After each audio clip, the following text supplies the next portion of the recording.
Hi, welcome back. I'm Kim. I'm Philip. And we are the co-artistic directors of Fourth Wall Theater Company. Thank you so much for tuning in to this week's edition of Holiday Storytime at Fourth Wall Theater Company. And first of all, a big thank you to our sponsors, the Liberty Group, who without their generosity, we could not bring you this series for free. So thank you for making Storytime possible. And what a delightful way to start last week with the traditional favorite gift of the Magi, but also another story by 𝗘𝗽𝗶𝗀𝗲, A Chaparral Christmas, which I'd never heard before. It was so much fun.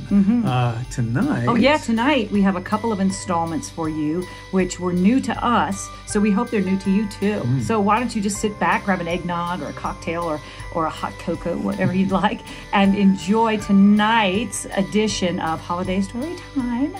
And so without further delay, Fourth Wall Theater Company's Holiday Storytime. Happy holidays! Good evening. I'm glad you could join us. I'm John Raley, and this is Christmas by Injunction by 𝗘𝗽𝗶𝗀𝗲. Cherokee was the civic father of Yellowhammer. Yellowhammer was a new mining town constructed mainly of canvas and undressed pine. Cherokee was a prospector. One day while his burro was eating quartz and pine burrs, Cherokee turned up with his pick a nugget weighing 30 ounces. He staked his claim and then, being a man of breadth and hospitality, sent out invitations to his friends in 3 states to drop in and share his luck. None of the invited guests sent regrets. They rolled in from Gila County, from Salt River, from the Pecos, from Albuquerque and Phoenix and Santa Fe, and from Camps Intermeeting. When 1,000 citizens had arrived and taken up claims, they named the town Yellowhammer, appointed a vigilance committee, and presented Cherokee with a watch chain made of nuggets. 3 hours after the presentation ceremonies, Cherokee's claim played out. He had located a pocket instead of a vein. He abandoned it and staked others one by one. Luck had kissed her hand to him. Never afterward did he turn up enough dust in Yellowhammer to pay his bar bill, but his 1,000 invited guests were mostly prospering, and Cherokee smiled and congratulated them. Yellowhammer was made up of men who took off their hats to a smiling loser, so they invited Cherokee to say what he wanted. "Me," said Cherokee, "oh, grub stakes will be about the thing. I reckon I'll prospect up along the Mariposas. If I strike it up there, I will most certainly let you all know about the facts. I never was any hand to hold out cards on my friends." In May, Cherokee packed his burro and turned its thoughtful mouse-colored forehead to the north. Many citizens escorted him to the undefined limits of Yellowhammer and bestowed upon him shouts of commendation and farewells. 5 pocket flasks, without an air bubble between contents and cork, were forced upon him, and he was bidden to consider Yellowhammer in perpetual commission for his bed, bacon, eggs, and hot water for shaving in the event that luck did not see fit to warm her hands in the campfire by the Mariposas. The name of the father of Yellowhammer was given him by the gold hunters in accordance with their popular system of nomenclature. It was not necessary for a citizen to examine his baptismal certificate in order to acquire a cognomen. A man's name was his personal property. Such names as Shorty, Bowlegs, Texas, Lazy Bill, Thirsty Rogers, Limping Riley, the Judge, and California Ed were in favor. Cherokee derived his title from the fact that he claimed to have lived for a time with that tribe in the Indian Nation. On the 20th day of December, Baldy, the mail rider, brought Yellowhammer a piece of news. "What do I see in Albuquerque," said Baldy to the patrons of the bar, "but Cherokee, all embellished and festooned up like the Czar of Turkey, and lavishing money in bulk. His pockets looked like a pool tables after a 15-ball run." "Cherokee must have struck payor," remarked California Ed. "Well, he's all right. I'm much obliged to him for his success." "Seems like Cherokee would ramble down to Yellowhammer and see his friends," said another, slightly aggrieved. "But that's the way. Prosperity is the finest cure there is for lost forgetfulness." "You wait," said Baldy. "I'm coming to that. Cherokee strikes a 3-foot vein up in the Mariposas that essays a trip to Europe to the ton. and he closes it out to a syndicate outfit for $100,000 hasty dollars in cash. Then he buys himself a baby sealskin overcoat and a red sleigh, and what do you think he takes in it his head to do next? Bought a saloon, suggested Thirsty Rogers. Cherokee took me to a room, continued Baldy, and showed me. He's got that room full of drums and dolls and skates and bags of candy and jumping jacks and toy lambs and whistles and such infantile track. And what do you think he's going to do with them ineffectatious knickknacks? Don't surmise none. Cherokee told me he's going to lead him up his red sleigh, and wait a minute, don't order no drinks yet. He's going to drive down here to Yellowhammer and give the kids of this here town, the biggest Christmas tree and crying doll and little giant boys tool chest blowout that ever was seen west of the Cape Hatteras. 2 minutes of absolute silence ticked away in the wake of Baldy's words. It was broken by the house, who, happily conceiving the moment to be ripe for extending hospitality, sent a dozen whiskey glasses spinning down the bar, with the slower traveling bottle bringing up the rear. Didn't you tell him? Asked the miner called Trinidad. Well, no, answered Baldy pensively. I'd never exactly seen my way to. You see, Cherokee had this Christmas mess already bought and paid for, and he was all flattered up with self-esteem over his idea, and we had in a way flew the fume with that fizzy wine I speak of, so I never let on. I cannot refrain from a certain amount of surprise, said the judge, as he hung his ivory-candled cane on the bar, that our friend Cherokee should possess such an erroneous conception of this, as it were, own town. Oh, it ain't the eighth wonder of the world, said Baldy. Cherokee's been gone down from Yellowhammer over 7 months. Lots of things could happen in that time.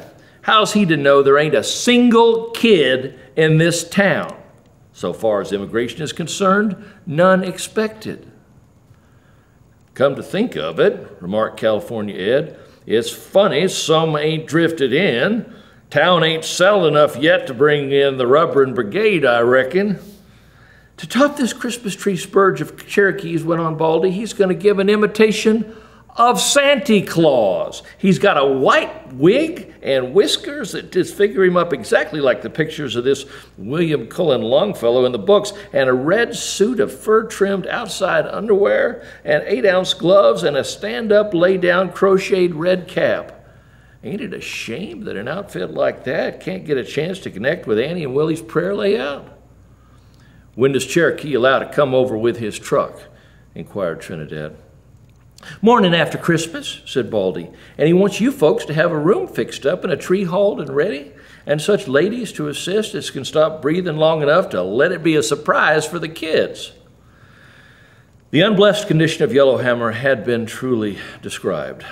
The voice of childhood had never gladdened its flimsy structures. The patter of restless little feet had never consecrated the one rugged highway between the 2 rows of tents and rough buildings. Later, they would come.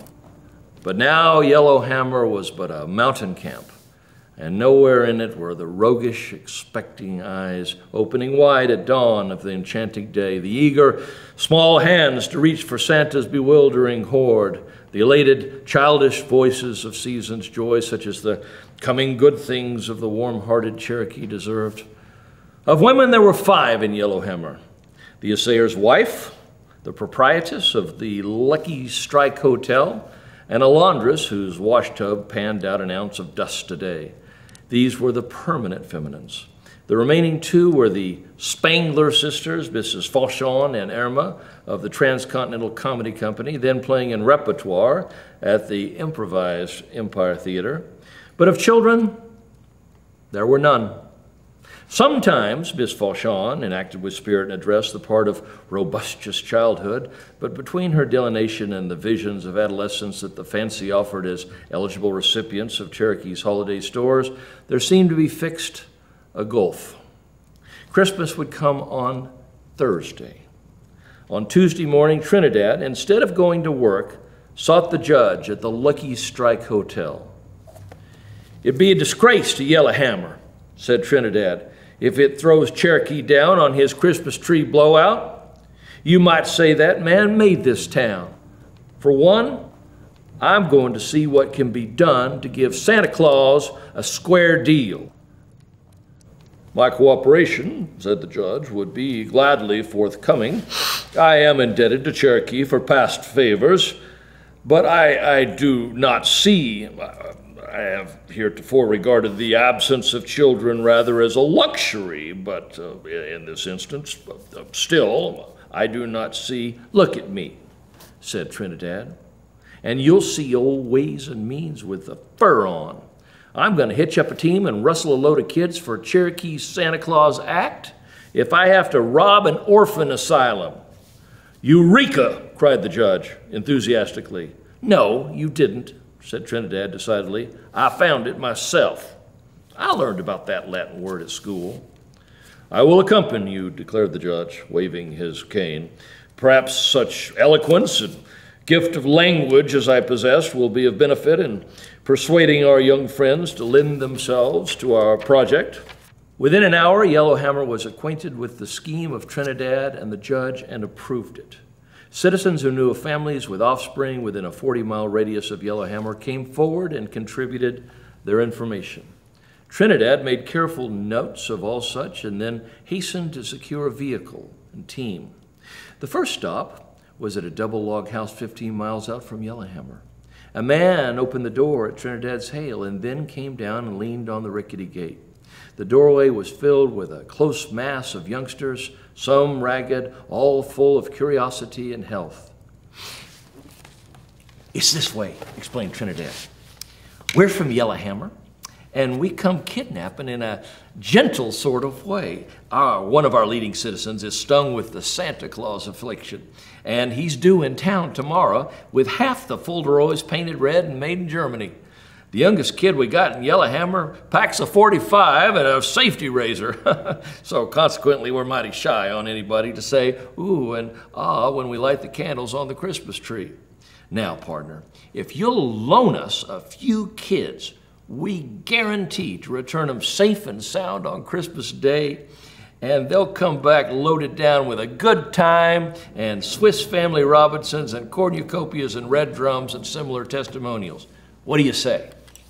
"In other words," said the judge, "we have discovered for the first time in our embryotic but progressive little city the inconveniences of the absence of adolescence, the season of the year having approximately arrived during which it is a custom to bestow frivolous but often appreciated gifts upon the young and the tender." "I understand," said the parent, packing his pipe with his forefinger.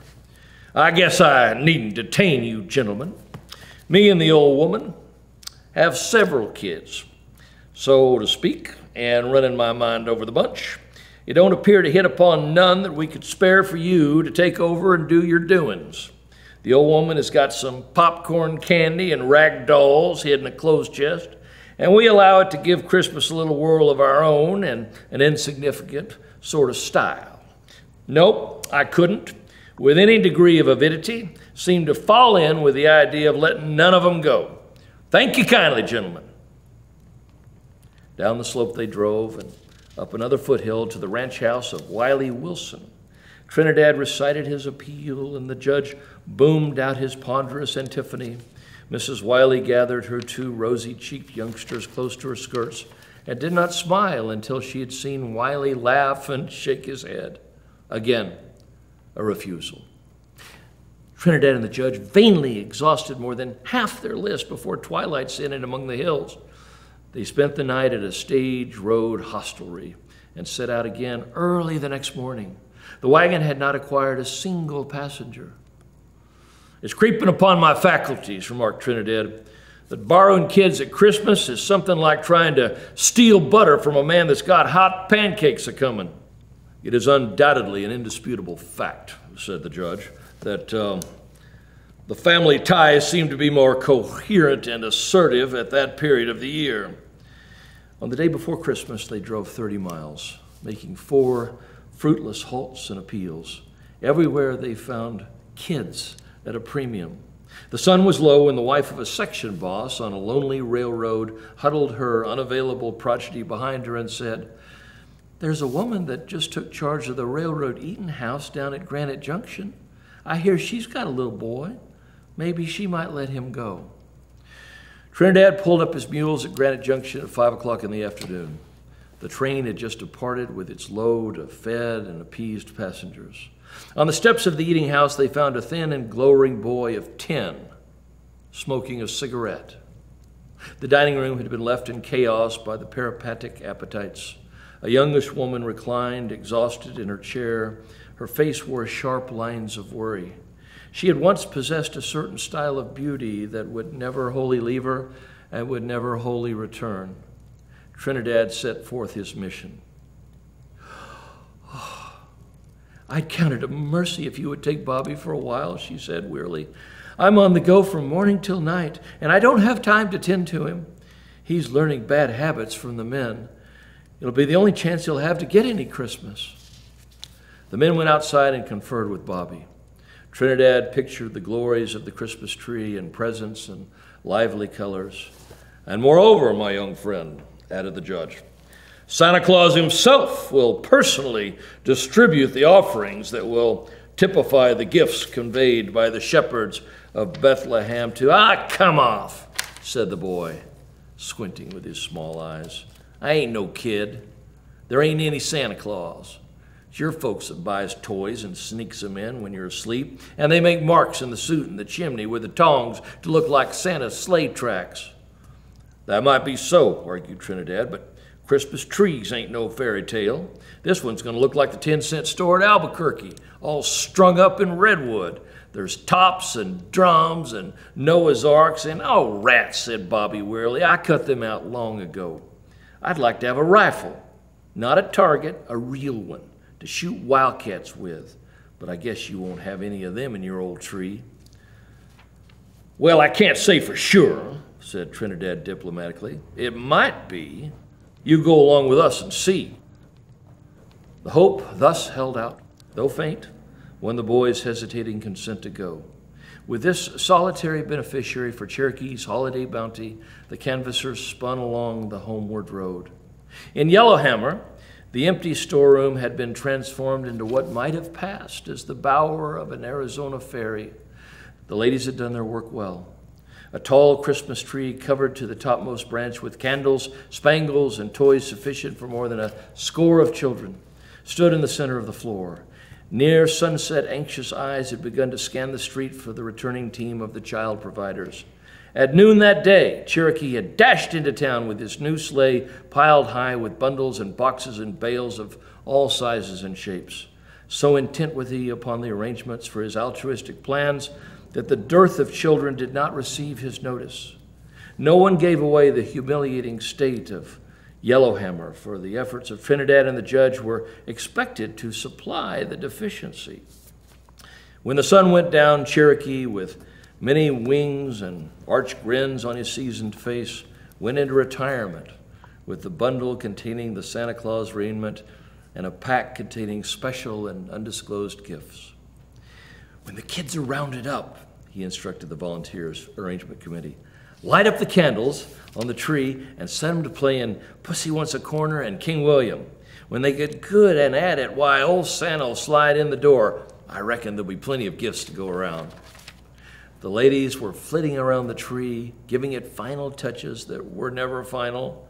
The Spangled sisters were there in the costume as Lady Violet Demere and Marie, the maid, in their new drama, The Miner's Bride.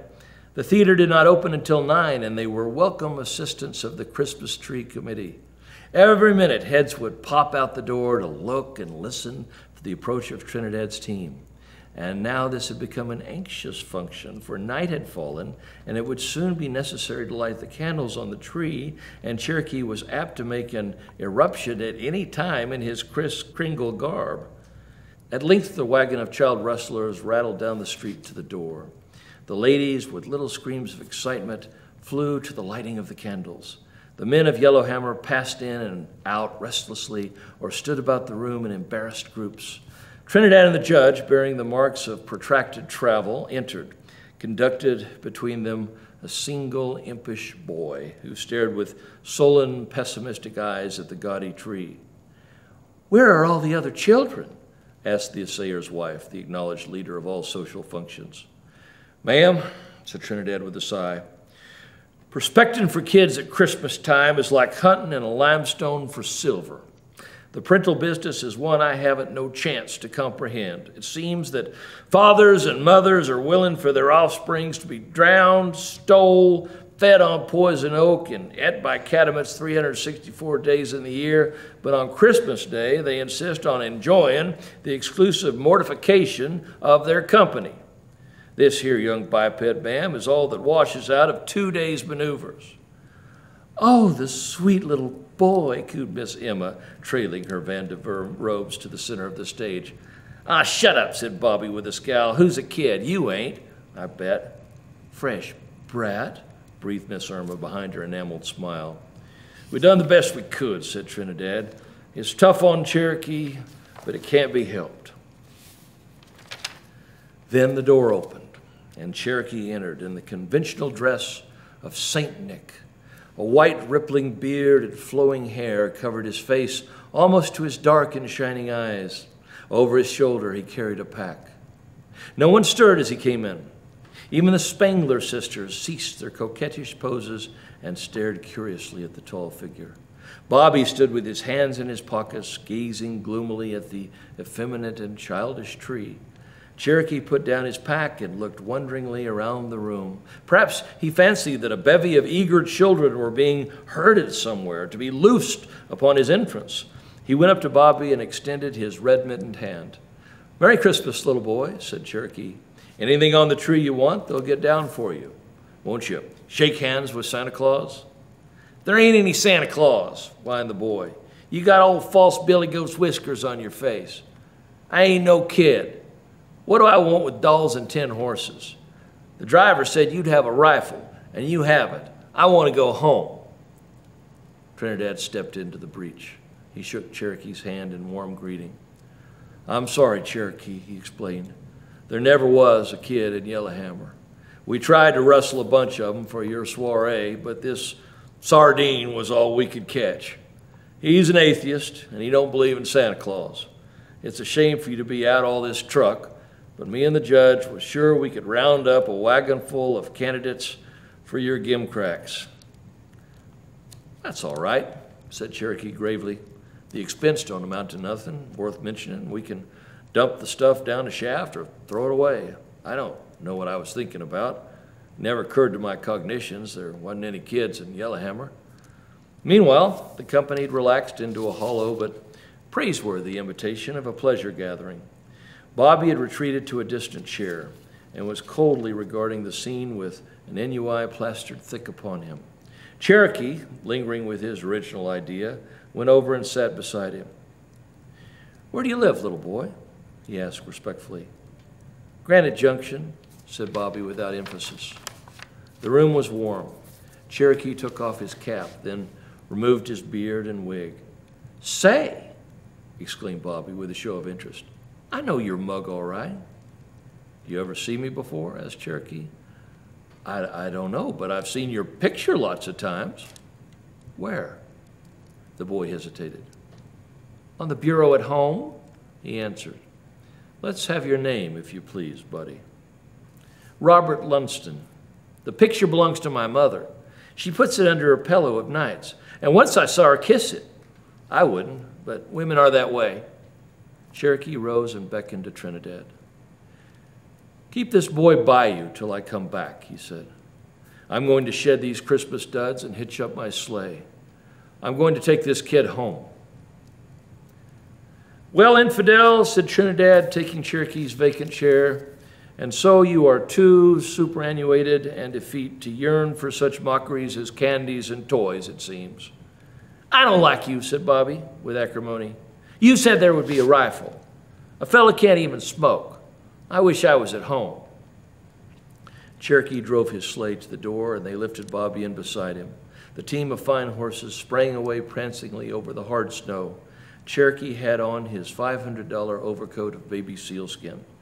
The lap robe that he drew about him was as warm as velvet. Bobby slipped a cigarette from his pocket and was trying to snap a match. "Throw that cigarette away," said Cherokee in a quiet but new voice. Bobby hesitated, and then he dropped the cylinder overboard. "Throw the box, too," commanded the new voice. More reluctantly, the boy obeyed. "Say," said Bobby presently, "I like you. I don't know why. Nobody ever made me do anything I didn't want to do before." "Tell me, kid," said Cherokee, not using his new voice, "are you sure your mother kissed that picture that looks like me?" "Dead sure. I seen her do it." "Didn't you remark something a while ago about wanting a rifle?" "You bet I did. Will you get me one?" "Tomorrow. Silver mounted." Cherokee took out his watch. 9:30. We'll hit the junction plumb on time with Christmas Day. Are you cold? Sit closer, son.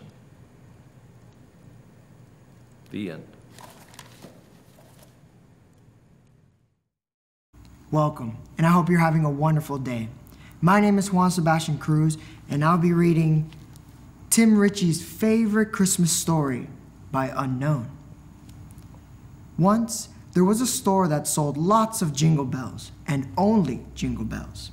As the customers came in and picked the jingle bells up, the bells would jingle their best, hoping that they would be taken to a nice, warm, loving home. The littlest jingle bell had many problems. Customers would pick it up, and it would ring for them with all its might. "Jingle, jingle," it would say. Then the customers would set it back down and say, "This little jingle bell won't do," and they would walk on and pick up other jingle bells. As the season went on, there became fewer and fewer bells. At last, Christmas Eve finally came. All of the bells had been taken except the littlest jingle bell on the shelf towards the back. As the storekeeper was about to close down for Christmas, a man with black snow-covered boots walked in and said to the shopkeeper, "I have been in my sleigh. One of the jingle bells has broken off, and I need a replacement before I can leave." The little jingle bell raised its head high as it looked toward the man. It was Santa Claus. The bell became very excited. The storekeeper said, "Well, I have one last jingle bell, and I can show it to you if you want, but it's probably too small for your sleigh." Santa replied, "Now see here. Jingle bells are one of the most important things I need. They help my reindeer know where to go. They serve as a warning when I touch down on people's rooftops. They remind people that I am coming. They help keep my elves awake and alert in the long hours of the night. And most importantly, they spread Christmas spirit whenever people hear them ring. It doesn't matter how big or loud any jingle bell is. The important thing is that it tries its best. It tries its hardest to jingle and spread this Christmas cheer. Show me this jingle bell that you think is too small." The storekeeper led Santa to the back of the store, picked up the little bell, and gave it to him. Santa held it up in his hand, close to its ear, and gave it a little shake. The bell, realizing its opportunity and brimming with inspiration, gave its best little jingle, jingle that it had left in him. Santa replied to the shopkeeper, "You're right, it's too small," and left.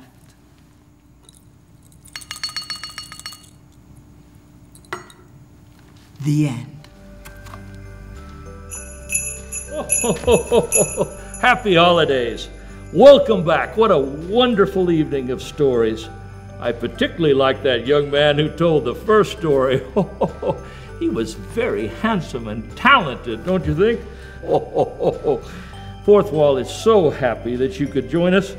and can't wait to share with you the next 2 evenings of stories, which are some of my very favorites. It's not too late to tell your friends to tune in for the next 2 weeks of episodes, and you and them can watch tonight's episodes all of this week until the next episodes come online. Holiday Storytime is sponsored by the Liberty Group, whose holiday spirit is an inspiration to all of us. You all know how hard this pandemic has been on small performing arts companies.